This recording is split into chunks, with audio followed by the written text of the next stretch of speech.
하나님을 기쁘시게 정신이 아직 안 들 수 있어요.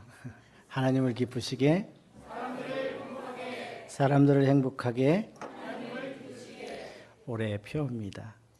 어쩌면 평생 표로 삼아도 괜찮을 거겠지요. 하나님을 기쁘시게 하고 사람들을 행복하게 하는 매일의 삶이 되기를 주의 이름으로 축복합니다. 영국의 등반가 중에 머머리라는 사람이 있습니다. 이 사람의 이름을 따서 머머리즘이라고 하는 단어가 있는데요. 1900년대 초반까지만 해도 등산하는 사람들은 가이드를 앞세워서 이렇게 잘 알려지고 안전한 길로 등산을 했습니다. 그것을 일명 등정주의라고 그래요. 그러니까 잘 정돈되고 이미 나 있는 곳을 등정하는 등정주의라고 합니다. 근데 머머리는 그렇게 늘 알려지고 가이드에 의해서 안내되는 그 길보다는 좀 더 새로운 길, 새로운 이 등산 루트를 개발하고 싶은 마음이 생겼어요. 왜냐하면 매번 안내를 받아서 가니까 재미가 없더라는 거죠. 그래서 쉬운 길보다는 알려진 길보다는 알려지지 않은 길을 이제 개척하려고 하죠. 그래서 그렇게 알려지지 않은 길을 산을 가는 것을 등로주의라고 합니다. 그러니까 그렇게 알려지지 않은 곳을 가다 보니까 암벽도 만나고 빙벽도 가야 되고 하는 위험한 등산을 하게 되죠. 그래서 등산계에서는 등반 역사에 반역하라 이렇게 조롱하고 비난도 했습니다. 그렇지만 1931년에 마토오론산의 북벽이 정복이 되고 1960년 히말라야 산맥 14개 이 봉우리가 정복이 되자 사람들의 생각이 바뀌었습니다. 머머리의 생각이 옳을 수도 있겠고 그게 또 재미있겠구나 이런 생각이 들었어요. 그래서 새로운 루트를 개발해서 등산하는 머머리즘이 각광을 받기 시작했습니다. 그래서 어떻게 등산할 건가 했을 때 머머리즘으로 하자 하는 이 새로운 트렌드가 생겨나게 되었죠. 여러분, 새로운 길, 새로운 등산 루트를 개척하고 가는 것은 죽음을 각오하는 길입니다. 힘든 일이죠. 이 머머리즘을 생각하면서 저는 바울의 이 선교 사역을 생각해 봤습니다. 우리가 지난 시간에 20절을 읽었죠.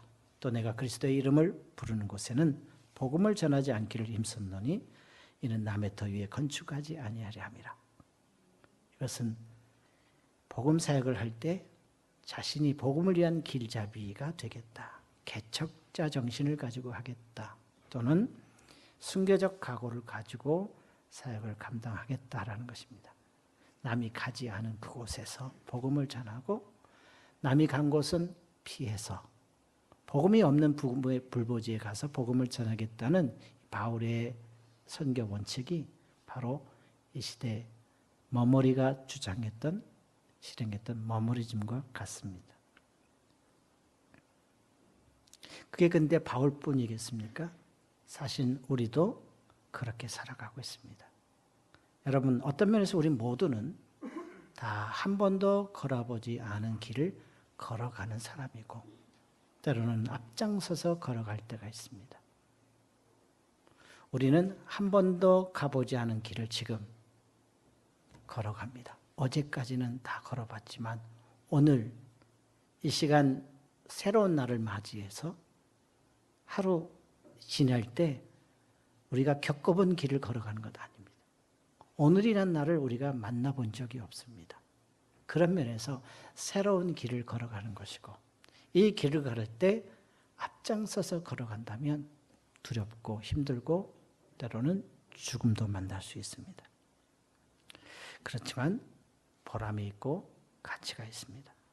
다른 사람에게 좋은 영향을 끼칠 수 있기 때문에 그렇습니다.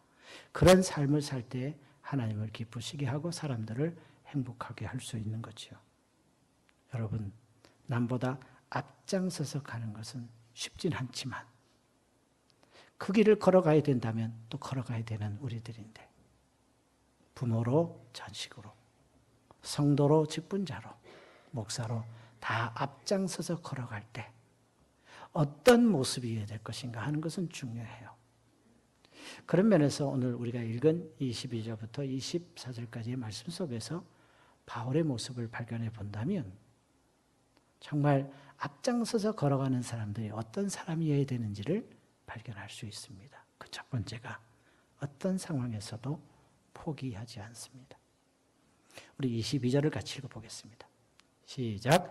그러므로 또한 내가 너희에게 가려하던 것이 여러 번 막혔더니. 아멘. 바울이 로마서를 쓸 때 고린도에 있었습니다. 그의 말에 의하면 여러 번 로마로 가려고 했지만 막혔다라는 거지요. 그 이유가 뭘까? 이유는 간단합니다. 복음을 전하고 그래서 구원받은 성도들이 모이면 교회가 세워지고, 교회가 세워지면 성도들을 한 사람 한 사람 양육해야 되는 일은 굉장한 에너지가 사용되어집니다. 세우고 양육하고 그렇게만 된다면 얼마나 좋겠습니까? 교회 안에 연약한 사람들에 대한 배려가 없고, 그리고 갈등도 생기고 분쟁도 있는 것이 우리가 고린도 교회를 통해서 확인할 수 있죠. 그러다 보니까 다른 데를 돌아볼, 로마로 가고 싶은 생각이 있지만 갈 수 없는 거죠. 그래서 내가 일부러 간 게 아니고 이런 외부적인 환경 때문에 로마로 가려고 했다가도 여러 번 막혔다라는 것이 바울의 이야기지요. 이 바울의 이런 모습은 우리가 신앙생활을 할 때도 역시 똑같이 겪고 있는 현실입니다. 우리가 하나님의 은혜를 힘입어 믿음을 가졌어요. 그리고 믿음을 가지고 기도합니다. 그래서 기도할 때마다 하나님 응답해 주시고 병도 고쳐주시고 활짝 우리의 삶의 문제가 해결되어지고 길이 열려진다면 얼마나 재미있겠습니까? 신앙생활 할 때 이런 것들이 주어지면 정말 신나잖아요. 근데 이런 일들이 일어나지 않을 때가 있다라는 거죠. 아무리 내가 믿음으로 기도하고 하나님께 응답을 받았다 할지라도 가로막힐 때가 있어요. 그리고 가로막히는 시간이 길어지면 길어질수록 우리는 굉장히 힘들고 지칠 수밖에 없죠. 응답이 지연되거나 전혀 나와 상관없는 일들이 계속 이루어질 때 우리는 굉장히 당황스럽습니다. 우리 교회가 공동체에서 소망하는 것이 있었는데 지금 우리는 가로막혀 있어요. 우리가 들어오는 앞에 땅을 놓고 비전센터를 세워서 지역사회와 다음 세대와 세계 선교를 위해 수고하는 선교사들을 위한 그 공간을 좀 쓰려고 하죠. 욕심으로 하려는 건 아닙니다. 그런데 하나님께서 탁 열어주셔서 주인의 마음속에 팔 마음도 주고 싸게 팔고 막 이랬으면 얼마나 좋겠어요? 근데 주인이 뭐라고 하는지 아십니까? 안 판다고요. 그래서 빌려달라고 그러세요. 빌려주지도 않는다고요. 한술 더 떠서 측량해서 펜스를 치겠다고. 그래서 다 빨간 말뚝을 다 박아놨습니다. 여러분, 우리가 믿음을 가지고 기도하고 하나님이 주신 거룩한 소원을 이루실 것이라는 기대를 가지고 기도하는데 들려오는 이야기는 절대 안 된다는 거죠. 그럼 우리는 어떻게 해야 될까요? 교회 공동체뿐만 아닙니다. 여러분 인생에 중요한 계획을 세우고 하나님께서 응답을 주시고 확신을 주셨는데도 불구하고 문제가 해결되지 않고 풀려가지 않고 점점 꼬이고 답답한 상황이 벌어진다면 여러분 포기하시겠습니까?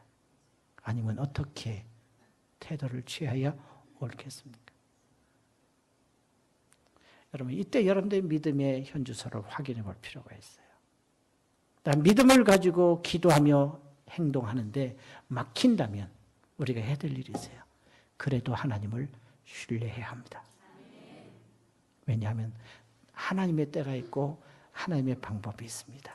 내 때가 아니라 내 방법이 아니라 하나님의 방법입니다. 합력하여 선을 이루실 것입니다. 결과적으로 보면 우리에게 좋은 쪽으로 역사하실 것입니다. 그래서 하나님을 신뢰해야 돼요. 또 하나는 부정적인 생각을 버리셔야 합니다. 민수기 14장 28절을 보시면 이런 말씀이 기록되어 있어요. 같이 읽어보겠습니다. 시작. 그들에게 이르기를 여호와의 말씀이 내 삶을 두고 맹세하노라. 너희 말이 내 귀에 들린 대로 내가 너희에게 행하리니. 아멘. 하나님께서 내 귀에 들린 대로 행하시겠다고 했어요. 그러니 안 된다, 못한다, 내 그럴 줄 알았다고 이런 말을 하지 말라는 거예요. 근데 이 말이라는 것은 생각의 결과 아닙니까? 내가 그런 부정적인 생각을 했으니까 그런 말을 하는 거예요. 그래서 말은 씨예요. 씨는 심겨지면 그대로 열매가 맺혀지게 돼 있어요. 그래서 부정적인 생각, 안 된다는 말, 우리는 안 될 거야 라는 이야기는 하나님을 신뢰하는 사람으로서 할 말이 아니라는 거죠. 여러분 정말 하나님을 신뢰하십니까? 하나님이 계시고 자기를 찾는 자들에게 상 주시는 것을 믿습니까? 그러면 부정적인 생각과 말은 안 하셔야 되죠. 또 하나, 지금은 막혔지만 하나님께서 언젠가 모르지만 열어주실 것이라는 것을 기대하며 준비하셔야 돼요. 그냥 가만히 있는 것 아니에요. 기대를 하세요. 하나님이 어떻게 여실까? 막혔지만 하나님이 어느 때 여실까?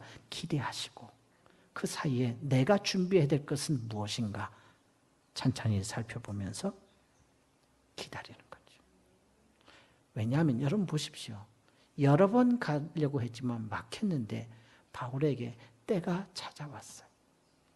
우리가 읽지 않았지만 25절과 26절을 보면 예루살렘 교회가 어려운 일을 당해서 마게도냐와 아가야 지역의 성도들이 구제비를 걷어서 헌금을 걷어서 그것을 바울이 예루살렘 교회로 가져가는 그런 일을 지금 하게 돼 있습니다.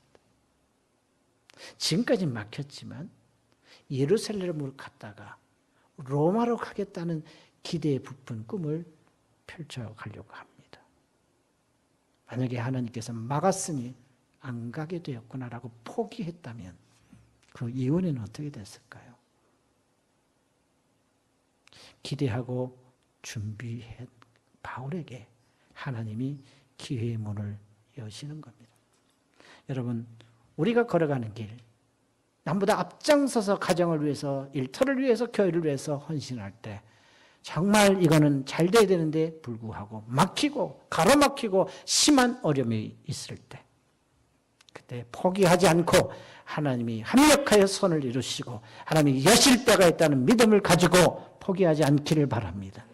하나님이 신뢰하시고 하나님이 여실 때까지 부정적인 생각과 말을 끊고 하나님이면 하실 수 있다는 믿음의 선언을 하시고 하나님이 여실 때 하나님이 하셨습니다라고 감사하며 나아가기를 주의 이름으로 축복합니다. 두 번째는요. 사역의 지평을 넓혀가는 사람입니다.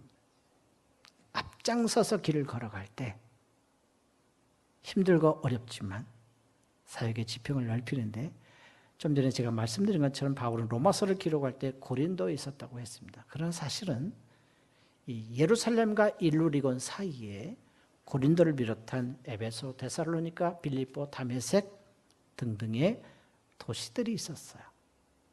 이 지역을 다니면서 바울이 복음을 전하고 그 지역에 교회를 세우고 성도들을 양육하고 분쟁을 해결하는 일들을 하곤 했습니다.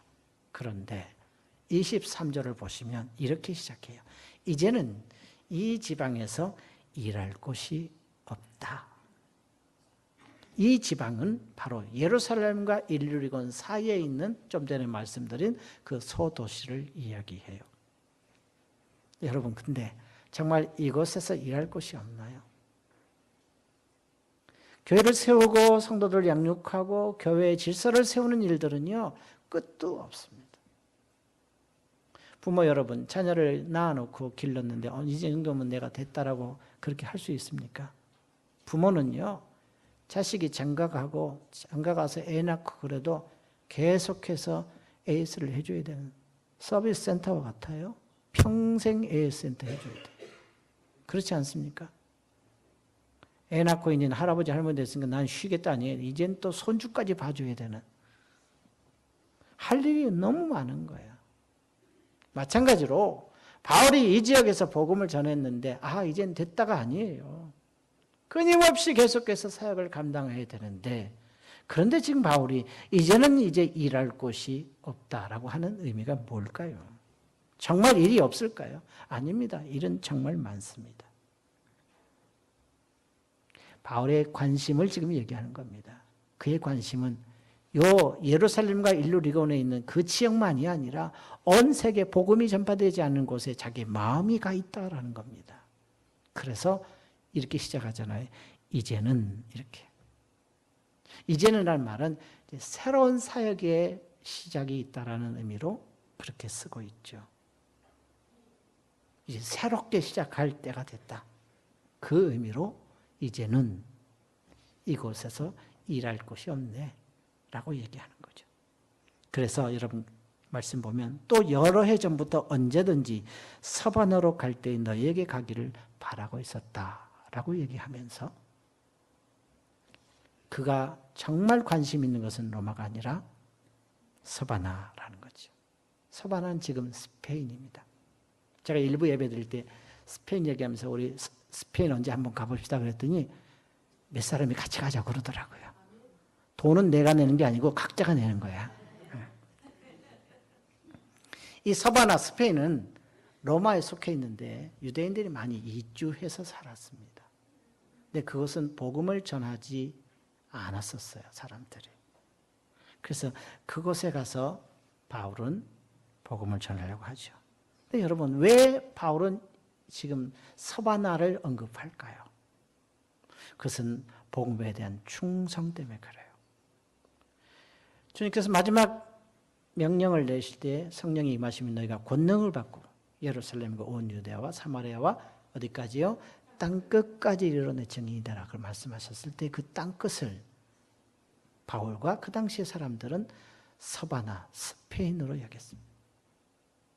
서쪽 끝인 서바나가 땅끝이다라고 생각하기 때문에 그곳에 가서 복음을 전하려고 했다라는 거죠. 실제로 바울이 정말 로마에서 순교했는가, 그리고 서바나로 갔는가라는 그 정확한 기록들이 없어서 설왕설래하는데 1세기의 그 클레멘트라는 교부의 글을 보면 짐작할 수가 있어요. 그는 온 세계에 의를 가르쳤으며 그가 서방의 끝에 도달했을 때 통치자들 앞에서 증거를 하였다. 그리고 세상을 떠났다. 이게 클레멘트의 기록입니다. 그러니까 이 기록에 의하면 바울은 서바나로 갔다라는 거죠. 그리고 로마에 속해 있는 곳이기 때문에 결국 로마에서 죽었다라고 해도 틀린 말은 아니죠. 여러분, 이 말씀을 통해서, 이 말씀을 읽으면서 우리는 무슨 느낌이 있습니까? 바울은 한 곳에 머무르지 않았다는 거예요. 오늘은 이곳, 내일은 저곳, 축복음을 전하겠다는 그 마음을 가지고 평생을 살았습니다. 한 곳이 아니라 여러 곳에 사역의 지평을 넓히는 귀한 삶을 살았습니다. 여러분, 이 바울의 모습을 보면서 우리도 앞장서서 부모로서 길을 걸어갈 때 또는 직분자로서 길을 걸어갈 때 우리는 어떤 생각을 갖습니까? 이 정도면 됐지 라고 혹시 생각하고 있지 않습니까? 제가 나이 60이 넘어서 이제 내가 뭐 얼마 안 남았는데 돌아보니 그래도 뭐 조금 했네 라는 생각이 들 때가 있었어요. 반응을 보니까 별로 반응이 안 좋으시네. 그렇게 생각이 드는 순간 할 게 없는 거예요. 여러분, 내가 이 정도면 괜찮겠지라고 생각하는 것은 아주 안 좋은 생각이죠. 그래서 제가 정신을 차렸어요. 내가 마지막 순간까지 내가 성도들을 세우고 내가 다음 목회자가 와서 사역을 잘 감당할 수 있도록 내가 디딤돌 역할을 어떻게 해놔야 될 텐데 라는 생각을 갖고 있지요. 아마 부모로서 여러분들도 그런 생각이 있을 겁니다. 이 정도면 됐어. 지네들이 알아서 크겠지 라고 생각하는 사람은 없습니다. 때때로 우리는 주님의 일이 부담스러울 때가 있습니다. 그렇지 않습니까?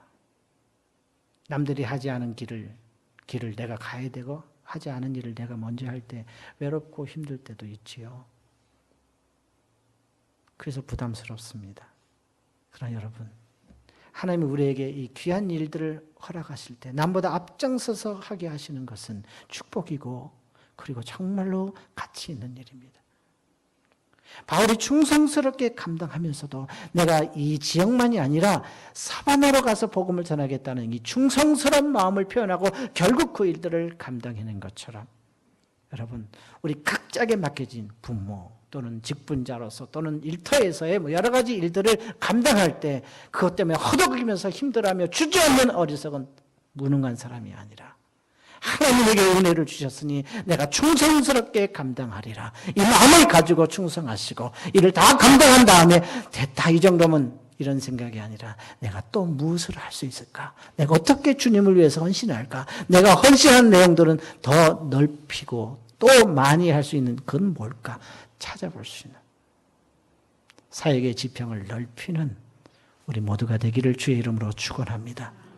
주님의 사랑 받았잖아요. 남들이 받을 수 없는 주님의 사랑, 갚을 길 없는 사랑 받았는데 내가 조금이라도 주를 위해서 헌신한다면 어떻게 할까? 그 충성으로 보답하여서 나로 인해서 이 충성의 파장이, 충성의 물결이, 헌신의 물결이 사방으로 퍼져나가서 우리 모두에게, 우리 가족이, 일터가 하나님께 영광을 돌리게 되는 귀한 역사가 있기를 주의 이름으로 축복합니다. 마지막 세 번째로는요. 앞장서서 길을 걸어갈 때 동력의 중요성을 압니다. 바울이 사마리아로 가려고 했다면 로마를 언급할 필요가 없는데 오늘 본문을 보면 로마로 가려고 합니다. 그 이유가 뭘까요? 24절에 기록되어 있죠. 같이 읽어보겠습니다. 시작. 이는 지나가는 길에 너희를 보고 먼저 너희와 사귐으로 얼마간 기쁨을 가진 후에 너희가 그리로 보내주기를 바람이라. 아멘. 여기 되게 기분 나쁜 표현이 있어요. 로마 성도들에게 기분 나쁜 표현처럼 들려지는 것이 있어요. 뭡니까? 지나가는 길에 너희를 보고 난 사바나로 갈게 이 얘기거든요. 되게 기분 나빠요. 여러분 그런 경우 있어요. 목사님 제가 찾아뵐게요. 이래서 만나는 건 좋아. 근데 느닷없이 와가지고 지나가는 길에 들렸어요. 그러면 안 온 것보단 낫지만 조금 기분이 그래요. 여러분들도 아마 그런 감정을 느낄 수 있어요. 지나가는 길에 들렸어요. 별로 생각이 없다가 목사님 어떻게 교회 건물 오다 보니까 목사님 있나 하고 들렸어요. 이것과 내가 정말 만나보고 싶어서 여기 왔어요. 그러고 다른 거예요. 근데 지금 바울이 이런 표현은 그런 오해를 받기 쉬워요. 근데 이 표현은 바울의 선교 원칙을 얘기하는 거예요. 남의 터 위에 건축하지 않겠다고 하는 것은 복음이 없는 곳에 복음을 전하겠다는 바울의 선교 원칙이거든요. 근데 이미 로마는 복음이 들어가서 교회가 세워졌어요. 그렇기 때문에 굳이 내가 로마에 가서 몇 달, 몇 년 이렇게 복음을 증거할 필요성을 느끼지 못한다는 의미에서 내가 지나가는 길에 이렇게 이야기한 거죠. 근데 왜 로마로 가려고 했을까? 이 24절의 내용을 좀 나눠서 생각해보면 적어도 세 가지 이유가 있어요. 하나는 뭐냐면 성도들을 만나서 구원받은 백성으로서 함께 교제하며 교제의 기쁨을 나누려고 하는 거죠. 그래서 그리스도 안에서 형제의식을 나누는 거예요. 두 번째는요. 그들의 신앙이 누구에게서 전달되어져서 갖게 됐는지 모르지만 동일하게 예수 그리스도를 믿는다면 격려하고 그리고 그들이 가진 신앙을 진리로 잘 세우게 하려는 의도도 있지요. 그리고 세 번째, 이것이 가장 중요한 목적 중에 하나예요. 특별히 선교계획을, 사바나 선교계획을 알려서 선교에 동참케 하려는 동력자로 함께 일하기 위해서 로마로 가려고 한다라고 얘기하는 겁니다. 그래서 내가 이제 스페인으로 가려고 할 때 로마 교회 성도들이 후원하고 기도하고 협력해 주기를 바라는 마음, 의도가 있기 때문에 26절, 27절에 보면 마게도니아 지역, 아가야 지역에 있는 성도들이 거둔 헌금을 내가 예루살렘으로 가지고 간다라고 얘기하는 거죠. 굳이 얘기할 필요도 없어요. 안 해도 되는데 굳이 표현한 것은 이제 내가 서반어 선교를 할 때 너희들이 내게 기도 후원자가 되고 물질로 후원해서 우리 함께 사역을 이루어 가자라는 의도를 지금 피력하고 있는 거죠. 여러분, 바울의 사역은 거의 다 하나님의 은혜 가운데 성도들의 전폭적인 지지와 후원과 격려 속에서 이루어졌어요. 믿음의 동력자들이 그래서 많았어요. 여러분, 앞장서서 어떤 일들을 감당할 때 하나님의 인도 속에 다른 사람의 격려와 위로는 추수한 날의 얼음 냉수와 같아요. 시원한 사이다와 같다고요. 그래서 여러분, 믿음으로 길을 걸어갈 때 다른 사람에게 나를 위해서 기도해 주십시오, 나를 지원해 주십시오라고 요청하는 것은 중요한 행위예요. 그리고 부탁받은 성도들은 기꺼이 기도하며 협력할 때 동력하는 것이고요. 그게 하나님의 선을 이루는 중요한 것입니다. 우리 교회가 다음 주에 직분자를 세우는 것도 동력의 중요성을 알기 때문에 그렇습니다. 하나님의 교회를 저 혼자 할 수 없는 거예요. 그래서 장로도 세우고 집사도 세우고 권사도 세우고 주일학교 교사도 되고 성가도 세우는 거예요. 그래서 함께 그리스도의 몸 된 교회를 세우는 거예요. 그래서 격려하고 지지하고 위로하고 사랑하는 이 교제를 통해서 건강한 교회로 세워가는 것이죠. 여러분, 그래서 내 옆에 있는 사람이 누굽니까? 동력자예요. 중요한 사람이에요. 가치 있는 사람이에요. 그래서 인사해야 돼요. 나의 동력자입니다. 옆에 없으면 뒷사람하고 얘기하는 거지요. 예. 해보세요. 나의 동력자입니다. 나의 기쁨이고 나의 자랑입니다. 여러분, 혼자 신앙생활하는 것 아닙니다. 같이 하는 거죠. 나이가 많든 적든 남자든 여자든 상관하지 않습니다. 주님의 몸된 교회 안에 서로 협력하고 동력할 때 주님의 나라가 확장될 줄로 믿습니다. 독일의 파울 게르하르트라는 목사가 있습니다.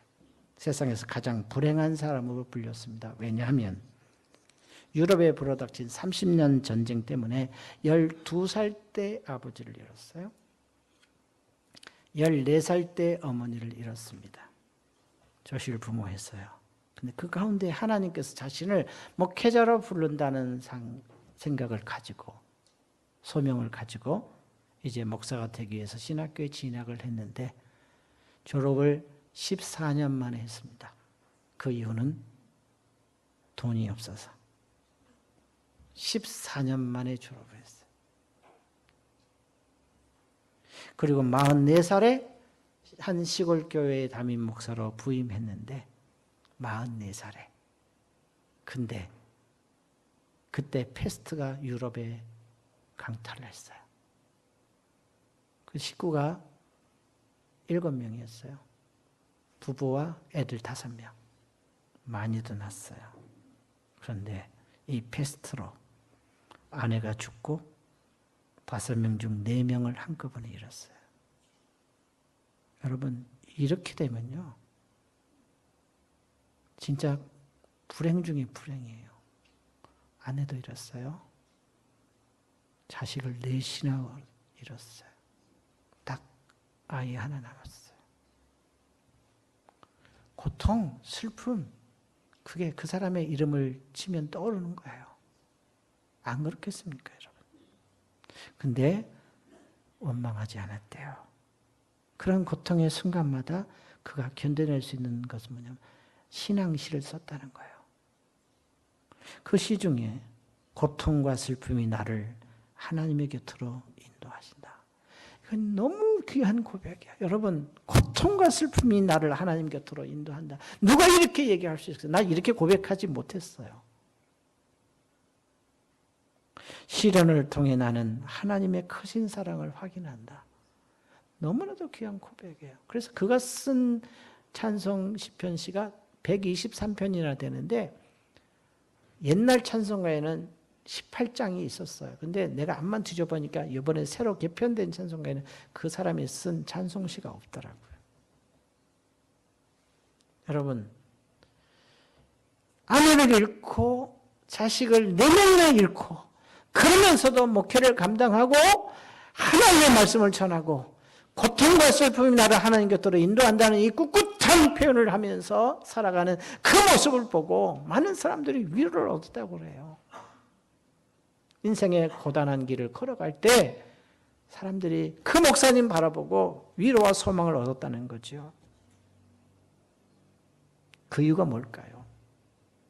지난날 돌아보고 지금 내 삶을 살아가는 순간을 보니까 하나님의 손길이 안 미친 것이 없더라는 거죠. 진실하신 하나님을 바라보고 살아온 거지요. 여러분, 좀 전에 이제 좀 이따 부를 찬송이 있어요. 오, 진실하신 주인데 하나님 한 번도 나를 실망시킨 적이 없어요. 지난 세월 돌아보니까 어느 하나 주의 손길 안 미친 것이 없다고 고백할 거예요. 여러분, 공평과 은혜로 하나님께서 약속하셨어요. 우리를 떠나지도 버리지도 않겠다고 약속하셨어요. 그 하나님을 믿기를 바랍니다. 그 하나님 바라봐야 돼요. 그래야 어떤 고난이 와도 포기하지 않고 사역의 지평을 더 넓힐 수 있고 동력의 즐거움을 나눌 수 있어요. 슬픔이 와도 눈물이 폭포수같이 흘러도 하나님의 크신 사랑을 감사하면서 묵묵히 길을 걸어갈 수 있어요. 우리 함께 기도하기를 원합니다.